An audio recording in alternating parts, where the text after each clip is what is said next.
Okay, നമുക്ക് ഇന്നത്തെ class start ചെയ്യാം. ഇന്നത്തെ ടോപ്പിക് എന്ന് പറയുന്നത് യൂണിഫോം കോസ്റ്റിംഗ്. ഇന്ന് നമ്മൾ ലാസ്റ്റ് ക്ലാസ് ആണ് കോസ്റ്റ് അക്കൗണ്ടിങ്ങിന്റെ. ഞാൻ ഒന്നുകൂടി പറയുന്നു, ഇന്ന് നമ്മൾ കവർ ചെയ്യുന്നത് കുറച്ച് തിയറി പോർഷൻസ് ആണ്, പ്രോബ്ലം സൈഡ് അല്ല. ഓക്കെ, നമുക്ക് എന്തൊക്കെയാണെന്നുള്ളത് നമുക്ക് നോക്കാം. First of all, uniform costing എന്നുള്ളതാണ് ഇന്ന് കവർ ചെയ്യുന്ന ആദ്യത്തെ topic. It is A system of costing under which several undertakings use the same costing principle or practices. First of all നമ്മൾ മനസ്സിലാക്കേണ്ട ഒരു കാര്യം, യൂണിഫോം കോസ്റ്റിംഗ് എന്ന് പറയുന്നത് നമ്മൾ ഇതുവരെ കണ്ടിരിക്കുന്ന സ്റ്റാൻഡേർഡ് കോസ്റ്റിംഗ്, മാർജിനൽ കോസ്റ്റിംഗ്, അങ്ങനെയുള്ള ഒരു ടെക്നിക്കല്ല, കോസ്റ്റിംഗ് ടെക്നിക്കല്ല യൂണിഫോം കോസ്റ്റിംഗ് എന്ന് പറയുന്നത്. It is A practice under which several undertakings use the same costing principles or practices. അതായത് കുറച്ച് business units same costing practice ആണ് ഫോളോ ചെയ്യുന്നതെങ്കിൽ അതിനെയാണ് നമ്മൾ യൂണിഫോം കോസ്റ്റിംഗ് എന്ന് വിളിക്കുന്നത്. It is neither A separate method of cost accounting like specific order costing or operation costing, nor a separate technique of costing like marginal costing, standard costing.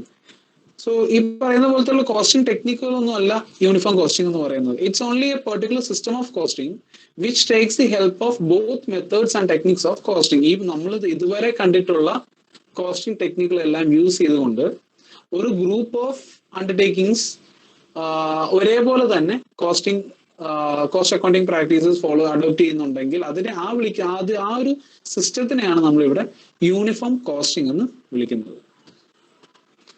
Features of uniform costing. The same costing principles are applied by all the member units for ascertaining cost. So എല്ലാവരും follow ചെയ്യുന്ന techniques, principle എന്ന് പറയുന്നത് same ആയിരിക്കും. Cost statements and reports are prepared on a uniform basis. Almost similar category അല്ലെങ്കിൽ similar രീതിയിലായിരിക്കും എല്ലാവരുടെയും cost sheet അല്ലെങ്കിൽ cost സ്റ്റേറ്റ്മെന്റ്സിന്റെ എല്ലാം preparation. The accounting period is common for all member units. Accounting period same ആയിരിക്കും. All the member units adapt the same costing methods, techniques and systems for collection, ascertainment and control. Of course, നമ്മൾ മനസ്സിലാക്കേണ്ട ഒരു കാര്യം, എല്ലാവരും different technique use ചെയ്യുന്ന ഒരു area എന്ന് പറയുന്നത്, പ്രാക്ടിക്കലി ഡിഫറെന്റ് ടെക്നിക്സ് യൂസ് ചെയ്യുന്ന ഒരു ഏരിയ എന്ന് പറയുന്നത് collection of cost, ascertainment of cost and control of cost. ഈ കൺട്രോളിങ് ടെക്നിക്സ് അല്ലെങ്കിൽ കളക്ഷൻ മെത്തേഡ് അല്ലെങ്കിൽ അസർടൈൻ ചെയ്യുന്ന രീതി, ഈ കാര്യങ്ങളിലൊക്കെ ആയിരിക്കും ഓരോ ഫേംസും ഡിഫറെന്റ് ആയിട്ട് ആക്ട് ചെയ്യുന്നത്. സോ യൂണിഫോം കോസ്റ്റിൽ ഇതെല്ലാം സെയിം മെത്തേഡ് തന്നെ ആയിരിക്കും. ദെൻ എന്തിനാണ് uniform costing? Objectives of uniform costing: fixation of common price. ഒരേ സ്ട്രീമിലുള്ള ഒരേ ലൈൻ ഓഫ് പ്രോഡക്റ്റ് തന്നെ ഡീൽ ചെയ്യുന്ന കമ്പനീസ് ആണെങ്കിൽ, ബിസിനസ് യൂണിറ്റ്സ് ആണെങ്കിൽ അത് ഒരു കോമൺ പ്രൈസ് ഫിക്സ് ചെയ്യാനായിട്ട് ഹെൽപ്പ് ചെയ്യുന്നു. Then improving the performance. Of course നമ്മൾ കണ്ടു എന്താണ് cost collection, then ascertainment of cost and controlling of cost, ഇതെല്ലാം ഇതിനകത്ത് ഇൻക്ലൂഡഡ് ആണ്. So of course performance improve ചെയ്യുക എന്നുള്ളത് ഒരു ഒബ്ജക്റ്റീവ് ആണ്. Inter unit comparison of cost production, അതായത് ഇന്റർ ഫേം കമ്പാരിസൺ നടത്തുന്നു. Then control of cost, helpful for general control over member units. Overall കൺട്രോളിന് വേണ്ടി ഹെൽപ്ഫുൾ ചെയ്യുന്നു. Then helpful to the government in formulation of policies and giving subsidies and promoting standardization. ഇതൊക്കെയാണ് objectives of uniform costing. അടുത്തൊരു പ്രധാനപ്പെട്ട topic എന്ന് പറയുന്നത് transfer pricing എന്ത് എന്നുള്ളതാണ്.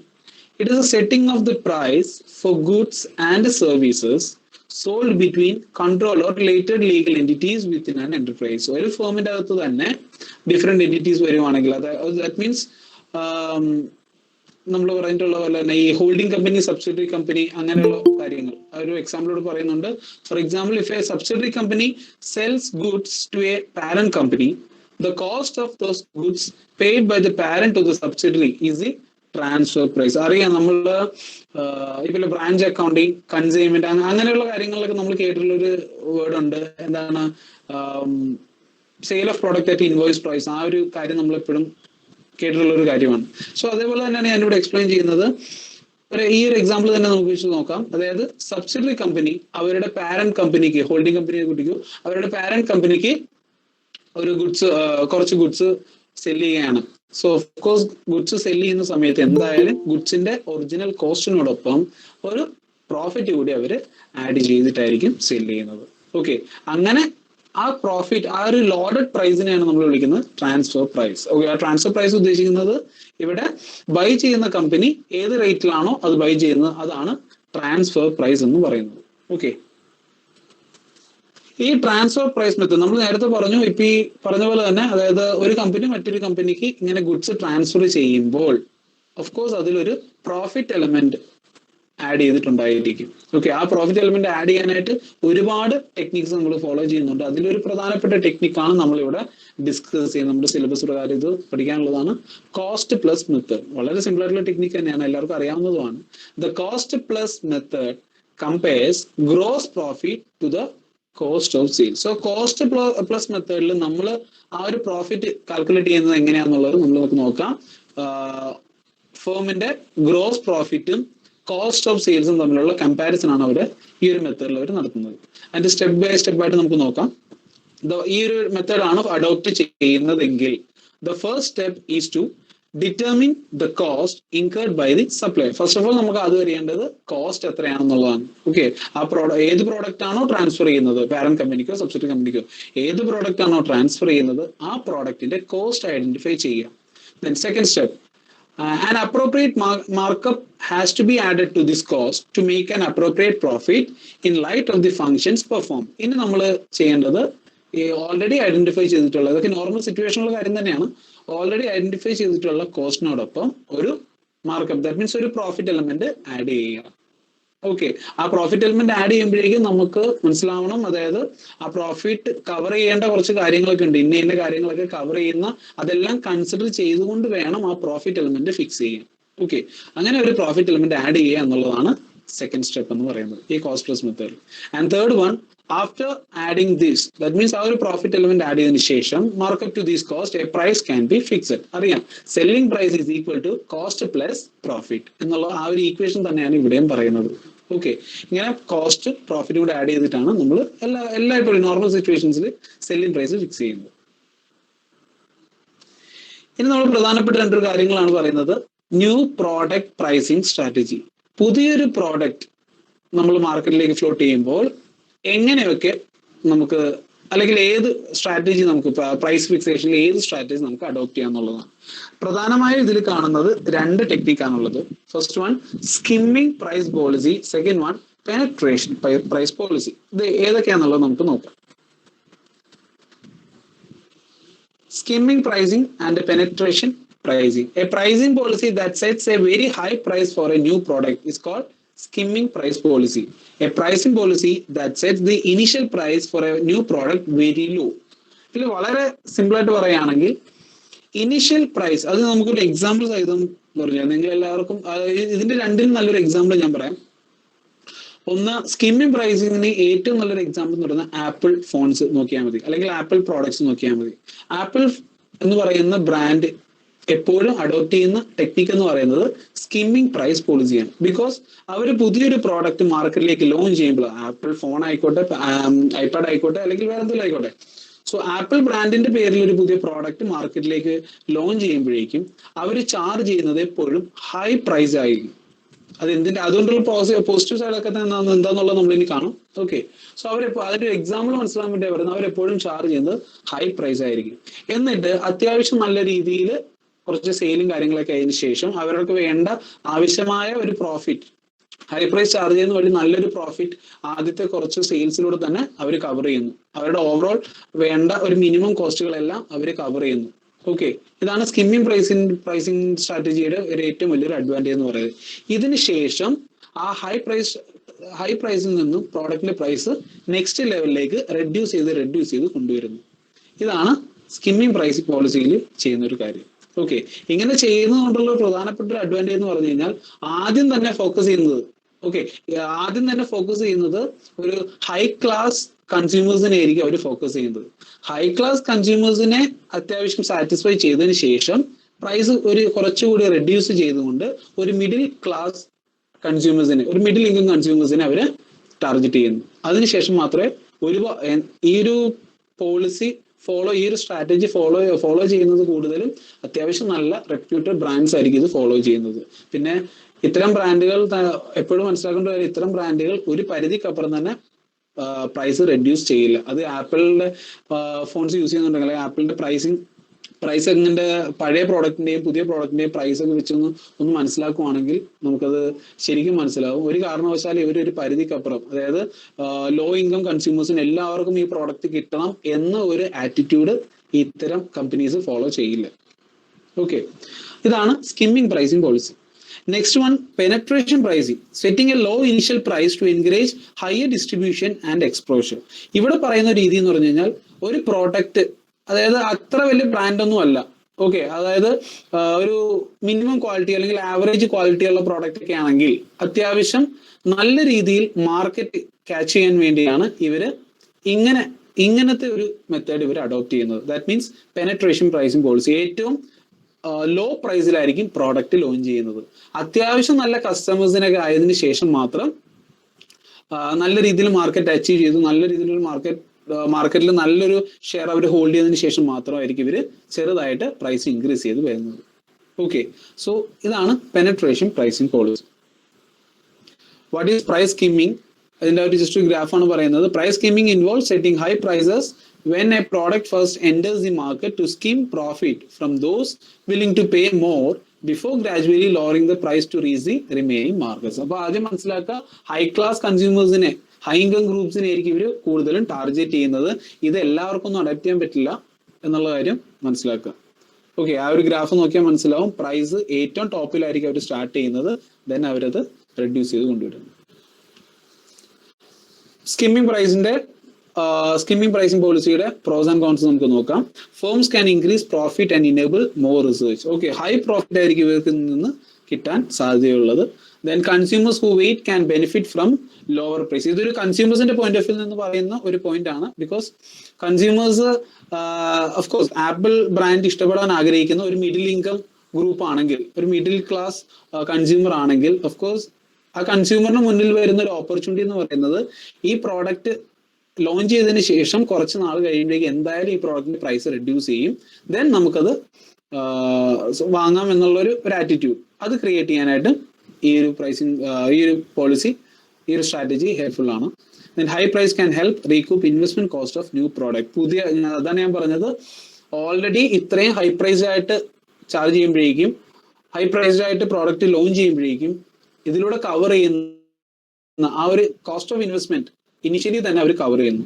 ഓക്കെ, അതാണ് ഇതിന്റെ ഏറ്റവും വലിയൊരു അഡ്വാൻറ്റേജ് എന്ന് പറയുന്നത്. ദെൻ എന്റെ കോൺസ് നോക്കാം. Consumers who pay high price may feel ripped off. Okay, so ഈ പ്രൈസ്, അതായത് പ്രോഡക്റ്റ് ഹൈ പ്രൈസ് ആയിട്ട് ചാർജ് ചെയ്യുന്നു, ദെൻ അതിനുശേഷം പ്രോഡക്റ്റ് വാല്യൂ റെഡ്യൂസ് ചെയ്യുന്നു, പ്രൈസ് റെഡ്യൂസ് ചെയ്ത് കൊണ്ടുവരുന്നു. സോ ഇതുവഴി ആദ്യം ആ ഹൈ ഇൻകം ഗ്രൂപ്പിന് ഒരു എന്താ പറയുക, ഒരു പ്രോബ്ലംസ് അവരെ ക്രിയേറ്റ് ചെയ്യാം. ഓക്കെ, ബിക്കോസ് അവർ ഓവർ പ്രൈസ്ഡ് ആയിട്ട് അവരത് വാങ്ങി എന്നുള്ളൊരു ഫീൽ. ഓക്കെ, അതൊരു ഡിസാറ്റിസ്ഫാക്ഷനിലേക്ക് ലീഡ് ചെയ്യുന്നു. Then firm could lose market share if prices too high. ഇത് നേരത്തെ പറഞ്ഞ പോലെ തന്നെ ഇതെല്ലാ കമ്പനീസിന് ഫോളോ ചെയ്യാൻ പറ്റില്ല. ബിക്കോസ് അത്രയ്ക്ക് ബ്രാൻഡ് വാല്യൂ ഉള്ള കമ്പനീസ് മാത്രമേ ഈ സ്കിമ്മിംഗ് പ്രൈസിംഗ് പോളിസി അഡോപ്റ്റ് ചെയ്യത്തുള്ളൂ. ബിക്കോസ് അവരുടെ ഇതൊരു ലോക്കൽ പ്രോഡക്റ്റ് അല്ലെങ്കിൽ ഒരു ആവറേജ് ക്വാളിറ്റി പ്രൊഡ്യൂസ് ചെയ്യുന്ന ഒരു പ്രോഡക്റ്റ് വിൽക്കുന്ന ഒരു കമ്പനി ആണെങ്കിൽ ഓഫ്കോഴ്സ് അവർക്ക് ഹൈ പ്രൈസ് ആണ് ചാർജ് ചെയ്യുന്നതെങ്കിൽ കൺസ്യൂമേഴ്സ് അവരെ അവർ അണ്ടർ എസ്റ്റിമേറ്റ് ചെയ്യുന്നു. ദെൻ അവരുടെ മാർക്കറ്റ് ഷെയർ, നല്ലൊരു ഷെയർ തന്നെ അവർക്ക് നഷ്ടപ്പെടും. It requires A degree of monopoly power. ഞാൻ നേരത്തെ പറഞ്ഞല്ലോ, ഒരു യുണീക്ക് പ്രോഡക്റ്റ് ഫോളോ ചെയ്യുന്ന കമ്പനീസിനും കൂടിയാണ് ഇത് കുറച്ചുകൂടി ആപ്ലിക്കബിൾ ആവുന്നത്. ഓക്കെ, അതർവൈസ് അതായത് ഒരുപാട് സബ്സ്റ്റിറ്റ്യൂട്ട് പ്രോഡക്ട്സ് ഉള്ള ഒരു പ്രോഡക്റ്റ് ആണ് വിൽക്കുന്നതെങ്കിൽ, ഓക്കെ, ഇപ്പൊ നമുക്കറിയാം, ഇപ്പൊ ഞാൻ ആപ്പിളിന്റെ കേസ് പറയുന്നത് അത്രയും നല്ല ബെസ്റ്റ് എക്സാമ്പിൾ ആയതുകൊണ്ടാണ്.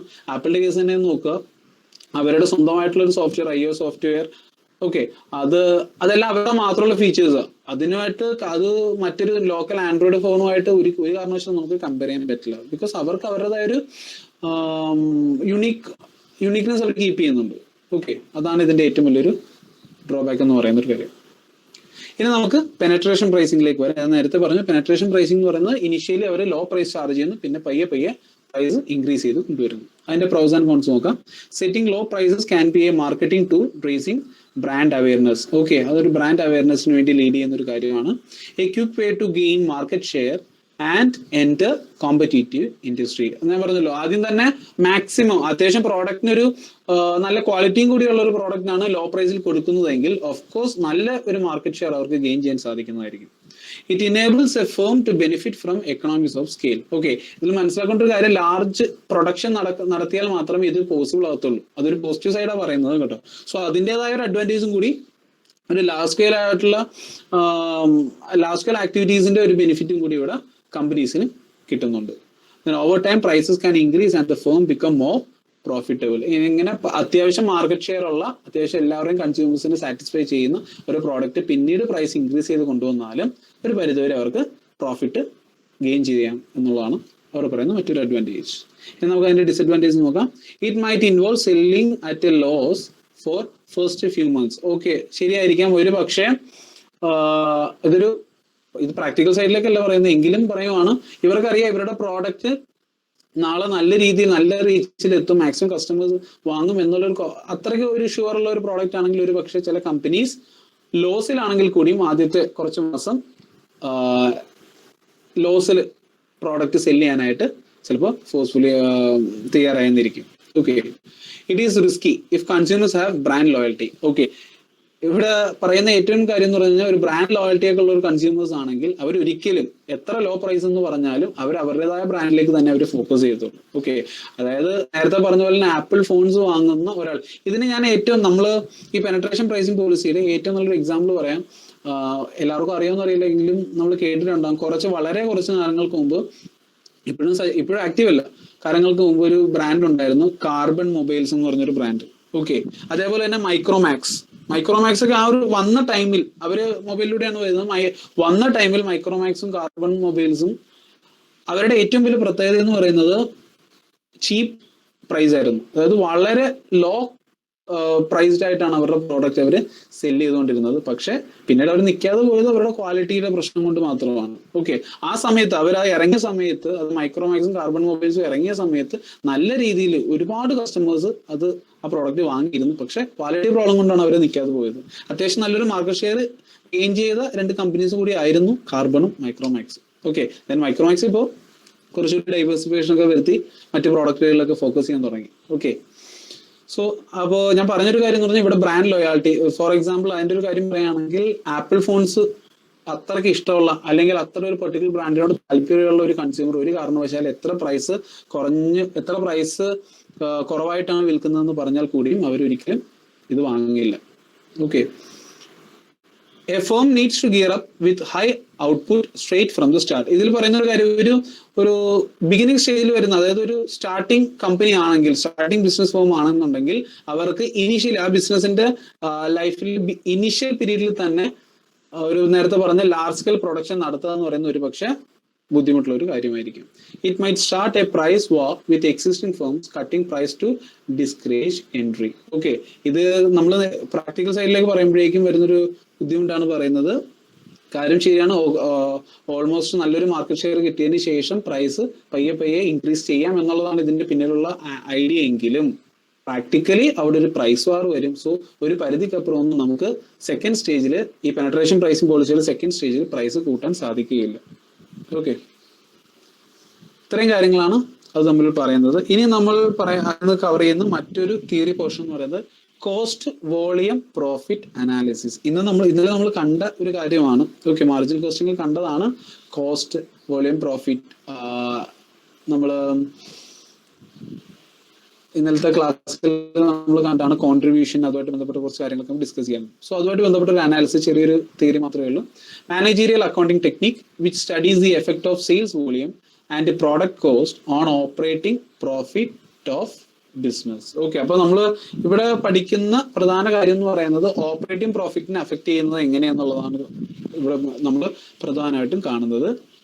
Okay, it shows how operating profit is affected by changes in variable cost, fixed cost, selling price per unit and the sales mix of two or more products. അപ്പോൾ operating പ്രോഫിറ്റിൽ changes വരാനുള്ള പ്രധാനപ്പെട്ട ഒരു കാര്യം എന്ന് പറയുന്നത് changes in variable cost, അല്ലെങ്കിൽ changes in fixed cost, അതും അല്ലെങ്കിൽ ചേഞ്ചസ് ഇൻ സെല്ലിംഗ് പ്രൈസ്, അതുമല്ല എന്നുണ്ടെങ്കിൽ sales mix of two or more products. Okay, രണ്ട് പ്രോഡക്റ്റ് ഒരുമിച്ച് സെല് ചെയ്യുന്ന അവരുടെ സെയിൽസ് മിക്സ് ആണെങ്കിൽ അതിലുള്ള ചേഞ്ചസ്. ഇനി ഒരു കാര്യം പറഞ്ഞ കോസ്റ്റ് വോളിയം പ്രോഫിറ്റ് അനാലിസിസ്, ഇതിനെപ്പറ്റി മറ്റ് തിയറികളൊന്നും പറയുന്നില്ല. ഇതിനെപ്പറ്റി ഈ ഒരു ഗ്രാഫ് നിങ്ങൾ നോക്കുന്ന വഴി നമുക്ക് ഒരു പരിധി വരെ ഒരുപാട് കാര്യങ്ങൾ നമുക്ക് ഇന്ന് മനസ്സിലാവും. ഓക്കെ, ഒരു ചാർട്ട് നിങ്ങൾ ജസ്റ്റ് നോക്കുക. ഓക്കെ, ഇതിൽ ഓരോ ഐറ്റംസ് നമുക്ക് എടുത്ത് നോക്കാം. നമുക്ക് എല്ലാവർക്കും അറിയാം പ്രൊഡക്ഷൻ ഇവിടെ ജസ്റ്റ് നോക്കുക. ലെഫ്റ്റ് സൈഡിൽ കാണിക്കുന്നത് അതിന്റെ പ്രൈസും റൈറ്റ് സൈഡിൽ അതിന്റെ ക്വാണ്ടിറ്റി യൂണിറ്റ്സും ആണ് പറയുന്നത്. ഓക്കെ, ദെൻ നമുക്ക് അതിന്റെ ഡീറ്റെയിൽസിലേക്ക് പോവാം. ഇതിൽ പറയുന്ന പ്രധാനപ്പെട്ട ഒരു കാര്യം നോക്കുക. ഫസ്റ്റ് ഓഫ് ഓൾ, പ്രൊഡക്ഷൻ നടന്നാലും ഇല്ലെങ്കിലും, ദാറ്റ് മീൻസ് പ്രൊഡക്ഷൻ, അതായത് ഔട്ട്പുട്ട് 0 ആണെങ്കിൽ കൂടിയും നമ്മൾ ഇൻകർ ചെയ്യേണ്ട മിനിമം ഒരു കോസ്റ്റ് എന്ന് പറയുന്നത് ഫിക്സഡ് കോസ്റ്റ് എന്തായാലും ഉണ്ടാവും. ഓക്കെ, ആ ഒരു ഫിക്സഡ് കോസ്റ്റിന്റെ സ്ട്രെയിറ്റ് ലൈൻ നോക്കുക. ആ ഒരു ഫിക്സഡ് കോസ്റ്റിന്റെ സ്ട്രെയിറ്റ് ലൈൻ നോക്കുക. ഇത് സ്റ്റാർട്ട് ചെയ്യുന്നത് $2 lakh US$ലാണ് സ്റ്റാർട്ട് ചെയ്യുന്നത്. ഓക്കെ, ഡോളേഴ്സ് എന്നുള്ള വിടുക, ജസ്റ്റ് ആ എമൗണ്ട് മനസ്സിലാക്കുക. ഓക്കെ, സോ ഇവിടെ പറയുന്ന അതിന്റെ ഒരു കാര്യം എന്ന് പറഞ്ഞു കഴിഞ്ഞാൽ ഔട്ട്പുട്ട് 0 ആണെങ്കിലും ഫിക്സഡ് കോസ്റ്റ് തീർച്ചയായിട്ടും ഉണ്ടാകും. ദെൻ ഇനി വേരിയബിൾ കോസ്റ്റിന്റെ കാര്യം എടുക്കാം. വേരിയബിൾ കോസ്റ്റ് എന്ന് പറയുന്നത് ഔട്ട്പുട്ട് 0 ആണെങ്കിൽ വേരിയബിൾ കോസ്റ്റും 0 ആണ്. കാരണം നമ്മൾ കണ്ടതാണ് വേരിയബിൾ കോസ്റ്റ് എന്ന് പറയുന്നത് തന്നെ ഔട്ട്പുട്ടിൽ ഉണ്ടാകുന്ന ചേഞ്ചസ് അനുസരിച്ചിട്ടാണ് അത് വേരി ചെയ്യുന്നത്. അതുകൊണ്ടാണ് അതിന് വേരിയബിൾ കോസ്റ്റ് എന്ന് പറയുന്നത് തന്നെ. സോ ഔട്ട്പുട്ട് ഇൻക്രീസ് ചെയ്യുന്ന അനുസരിച്ച് മാത്രമാണ് വേരിയബിൾ കോസ്റ്റും കൂടുന്നത്. ഓക്കെ, ഇനി ഇത് രണ്ടും വെച്ച് തന്നെ നമുക്ക് ടോട്ടൽ കോസ്റ്റ് നോക്കാം.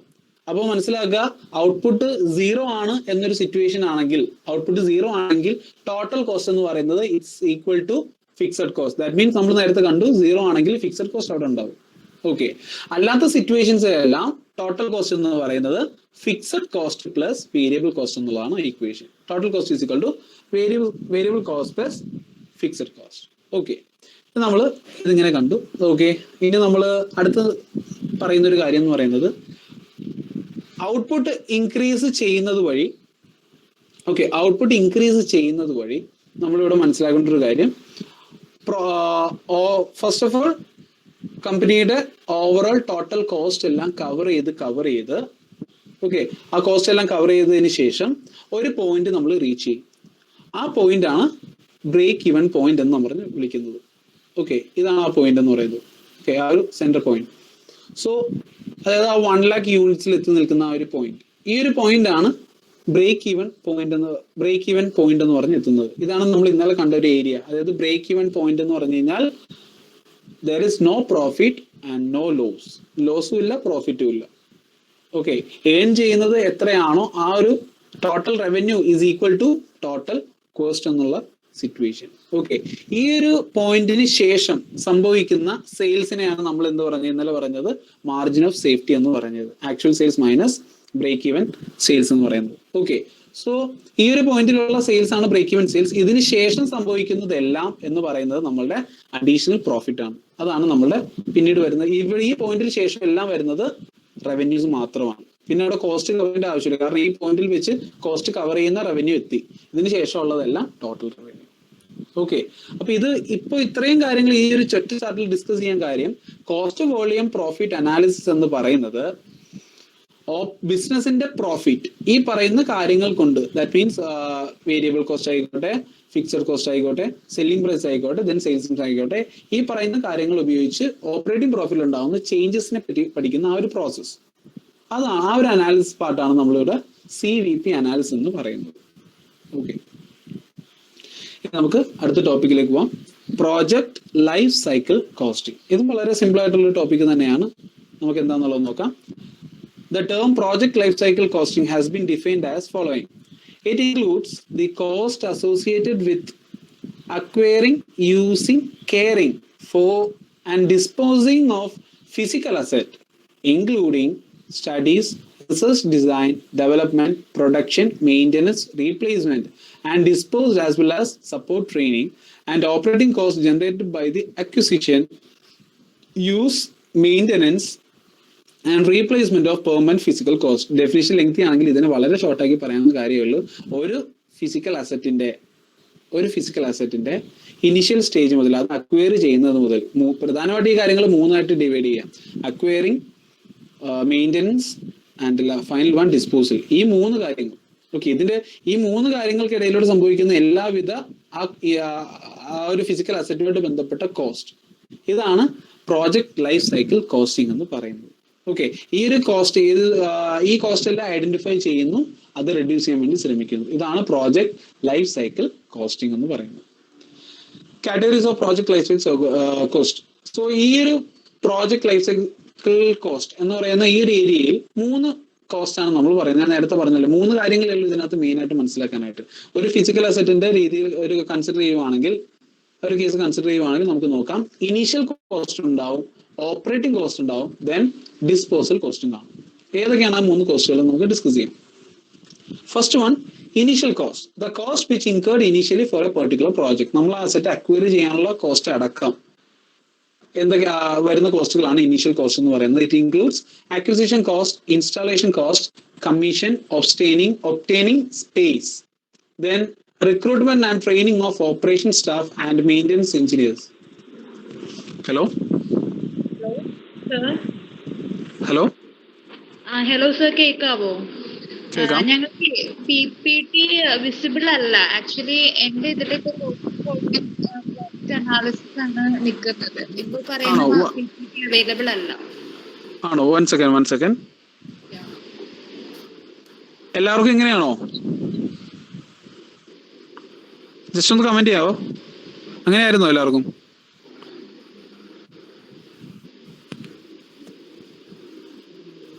ഞാൻ ഒന്നുകൂടെ പ്രസന്റ് ചെയ്യാം PPT.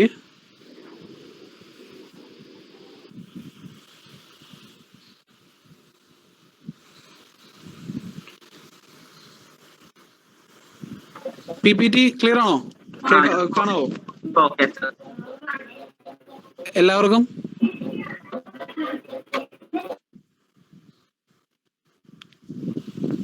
ഹലോ, PPT ഇപ്പൊ ഓക്കെ ആണോ? വിസിബിൾ ആണോ? ഇപ്പൊ വിസിബിൾ ആണ്. Okay fine. ഓക്കെ, നമുക്ക് കണ്ടിന്യൂ ചെയ്യാം. ഞാൻ ജസ്റ്റ് ഒന്ന് ഓടിച്ച് പറയാം. പ്രോജക്ട് ലൈഫ് സൈക്കിൾ കോസ്റ്റിംഗ് എന്ന് പറയുന്നത് ഒരു ഫിസിക്കൽ അസറ്റിന്റെ അക്വയറിംഗ് സ്റ്റേജ് മുതൽ അതിന്റെ ഡിസ്പോസൽ സ്റ്റേജ് വരെയുള്ള കോസ്റ്റ് അനാലിസിസ് ആണ് ഈ പറയുന്ന പ്രോജക്ട് ലൈഫ് സൈക്കിൾ എന്ന് പറയുന്നത്. വളരെ സിമ്പിൾ ആയിട്ട് പറയുന്നത്. ദെൻ ഈ ഒരു പ്രോജക്ട് ലൈഫ് സൈക്കിൾ എന്ന് ലൈഫ് സൈക്കിൾ കോസ്റ്റ് എന്ന് പറയുന്ന ആ ഒരു ഏരിയയിൽ കവർ ചെയ്യുന്ന 3 പ്രധാനപ്പെട്ട കോസ്റ്റുകളാണ് നമുക്ക് ഇതിനകത്ത് കവർ ചെയ്യാനുള്ളത്. First one initial cost, second one operating cost, third one disposal cost. ഇങ്ങനെ 3 കോസ്റ്റുകളാണ് നമുക്ക് കവർ ചെയ്യാനുള്ളത്. അത് ഏതൊക്കെയാണ് ആ കോസ്റ്റ് എന്നുള്ള ഡീറ്റെയിൽ ആയിട്ട് നമുക്ക് നോക്കാം. ഇനീഷ്യൽ കോസ്റ്റ് എന്ന് പറഞ്ഞു കഴിഞ്ഞാൽ ഒരു ഫിസിക്കൽ അസറ്റ് അക്വയർ ചെയ്യുന്നത് മുതൽ അതിനെ വർക്കിംഗ് കണ്ടീഷനിൽ എത്തിക്കുന്നത് വരെയുള്ള എല്ലാവിധ കോസ്റ്റുകളും ഇനീഷ്യൽ കോസ്റ്റ് ആണ്. ഓക്കെ, അത് ഏതൊക്കെയാണെന്നുള്ളത് നോക്കാം. It includes acquisition cost, cost of installation, then commission, obtaining space. That means ഒരു ആ അസറ്റ് വർക്ക് ചെയ്യാൻ വേണ്ട ഒരു സ്പേസ് അക്വയർ ചെയ്യുന്നതിന് ഒരു കോസ്റ്റ് ഇൻകർ ചെയ്യുന്നുണ്ടെങ്കിൽ അതും ഇനീഷ്യൽ കോസ്റ്റ് ആയിട്ട് കൺസിഡർ ചെയ്യുന്നു. Then recruitment and training of operation staff and maintenance engineers. So അത് ആ ഒരു ഫിസിക്കൽ അസറ്റ് വർക്കിംഗ് കണ്ടീഷനിൽ ആക്കാൻ വേണ്ടി ആർക്കെങ്കിലും ട്രെയിനിങ്ങോ റിക്രൂട്ട്മെന്റോ നടത്തുന്നുണ്ടെങ്കിൽ അതും ഇതിന്റെ കോസ്റ്റ് ആയിട്ട് കൺസിഡർ ചെയ്യുന്നു. Purchase of ancillary maintenance equipment. So additional equipments എന്തെങ്കിലും അതുമായിട്ട് ബന്ധപ്പെട്ട് വാങ്ങുന്നുണ്ടെങ്കിൽ അതും ഈ ഒരു ഇനീഷ്യൽ കോസ്റ്റ് ആയിട്ട് പറയുന്നു. ഓക്കെ, സോ ഫിസിക്കൽ അസറ്റിനെ സംബന്ധിച്ച് പ്രോജക്ട് ലൈഫ് സൈക്കിൾ കോസ്റ്റിംഗിൽ ഒരു ഫിസിക്കൽ അസറ്റിന്റെ കോസ്റ്റുമായിട്ട് ബന്ധപ്പെട്ട് 3 കോസ്റ്റ് ആണ് പറയുന്നത്. ഫസ്റ്റ് വൺ ഇനീഷ്യൽ കോസ്റ്റ് ആണ് ഇപ്പൊ നമ്മൾ ഡിസ്കസ് ചെയ്തത്. Second one operating cost. ആ വേർഡ് തന്നെ അതിന്റെ മീനിങ് ഉണ്ട്. The operating cost for an item of capital equipment includes not just operator cost and also maintenance cost to support service such as. അതായത് ഓപ്പറേഷന് വേണ്ടി വരുന്ന ഇൻകർ ചെയ്യുന്ന കോസ്റ്റ് അല്ലാതെ തന്നെ മറ്റു ചില സപ്പോർട്ട് സർവീസിന് വേണ്ടി ഒരു കോസ്റ്റ് ഇൻകർ ചെയ്യുന്നുണ്ട്. അതൊക്കെയാണ് നമ്മൾ നോക്കുന്നത്. Material handling, quality control, continue training, recruitment for new staff and so on. So ഇത്തരം കാര്യങ്ങൾ, അതായത് ആ ഒരു ഫിസിക്കൽ അസറ്റ് യൂസ് ചെയ്യുന്ന അതിന്റെ ഓപ്പറേഷനുമായിട്ട് ബന്ധപ്പെട്ട് വരുന്ന കോസ്റ്റ് പ്ലസ് അതുമായിട്ട് ബന്ധപ്പെട്ട് വരുന്ന അഡീഷണൽ സപ്പോർട്ട് സർവീസസ്. സോ ഇത്തരം കോസ്റ്റുകൾ കൂടി ഒരുമിച്ച് കളക്റ്റീവായിട്ട് നമ്മൾ വിളിക്കുന്നതാണ് ഓപ്പറേറ്റിംഗ് കോസ്റ്റ് എന്ന് പറയുന്നത്. ഇതാണ് ഒരു ഫിസിക്കൽ അസറ്റിന്റെ സെക്കൻഡ് സ്റ്റേജിലുള്ള കോസ്റ്റ് എന്ന് പറയുന്നത്. ദെൻ ഫൈനൽ സ്റ്റേജിലുള്ള കോസ്റ്റ് എന്ന് പറയുന്നത് നമുക്കറിയാം disposal costing. It is significant for a fixed asset because the asset must be demolished and removed and the site made good for other use. അതായത് disposal costing കൊണ്ട് ഉദ്ദേശിക്കുന്നത് ഇത്തരം കാര്യങ്ങളാണ്. ഒന്ന്, നമ്മളുടെ കയ്യിലുള്ള ഫിസിക്കൽ അസറ്റ് റിമൂവ് ചെയ്യുന്നില്ല, അല്ലെങ്കിൽ അത് എക്സ്പയർഡ് ആയതിനു ശേഷം അത് റിമൂവ് ചെയ്യുന്നതുമായിട്ട് ബന്ധപ്പെട്ട് വരുന്ന എല്ലാ കോസ്റ്റുകളും ഇൻക്ലൂഡിങ് ആ ഫിസിക്കൽ അസറ്റിനെ റീപ്ലേസ് ചെയ്തുകൊണ്ട്, റീപ്ലേസിങ് കോസ്റ്റ് അല്ല, ആ റീപ്ലേസ് ചെയ്യുന്നതിന് വേണ്ടി, അല്ലെങ്കിൽ ആ ഒരു ഏരിയ വീണ്ടും പഴയ നോർമൽ സ്റ്റേജിലേക്ക് ആക്കുന്നതിന് വേണ്ടി എന്തൊക്കെ കോസ്റ്റ് ഇൻക്വയർ ചെയ്യുന്നു അതെല്ലാം ഡിസ്പോസൽ കോസ്റ്റിംഗുമായിട്ട്, ഡിസ്പോസൽ കോസ്റ്റിംഗ് എന്നുള്ള ഹെഡിങ്ങിൽ നമുക്ക് ഇൻക്ലൂഡ് ചെയ്യാവുന്നതാണ്. അതിന്റെ അണ്ടറിൽ വരുന്നൊരു കാര്യമാണ്. These cost may be upset by the disposal value of the cost. ഈ കോസ്റ്റ് നമുക്ക് ഓഫ്സെറ്റ് ചെയ്യാൻ പറ്റുന്ന ഒരു കാര്യം എന്ന് പറയുന്നത് അസറ്റിന്റെ residual value, that means resale ചെയ്യുമ്പോഴേക്കും, അതായത് അതിന്റെ സ്ക്രാപ്പ് വാല്യൂ ആയിട്ട് നമുക്കത് ഈ കോസ്റ്റ് നമുക്ക് അഡ്ജസ്റ്റ് ചെയ്യാവുന്നതാണ്. ഇതാണ് പ്രോജക്ട് ലൈഫ് സൈക്കിൾ കോസ്റ്റിംഗ് എന്ന് പറയുന്ന ടോപ്പിക്കിൽ കവർ ചെയ്യുന്ന 3 ടൈപ്പ് കോസ്റ്റ് എന്ന് പറയുന്നത്. ഓക്കെ, സോ ഇത്രയും കാര്യങ്ങളാണ് നമുക്ക് ഇന്നത്തെ ക്ലാസ്സിൽ കവർ ചെയ്യാനുള്ളത്. ഓക്കെ, ഞാൻ പറഞ്ഞു ഇത് ജസ്റ്റ് തിയറി മാത്രമാണ്. ഓക്കെ, ജസ്റ്റ് മനസ്സിലാക്കി പോകേണ്ട കാര്യങ്ങൾ തന്നെയാണ്. സോ ഇതുമായിട്ട് ബന്ധപ്പെട്ട് എന്തെങ്കിലും ഡൗട്ട്സുകളോ കാര്യങ്ങളോ ഉണ്ടെങ്കിൽ നിങ്ങൾക്ക് ചോദിക്കാവുന്നതാണ്. PPT ഇന്ന് തന്നെ ഗ്രൂപ്പിൽ ഷെയർ ചെയ്യുന്നതായിരിക്കും.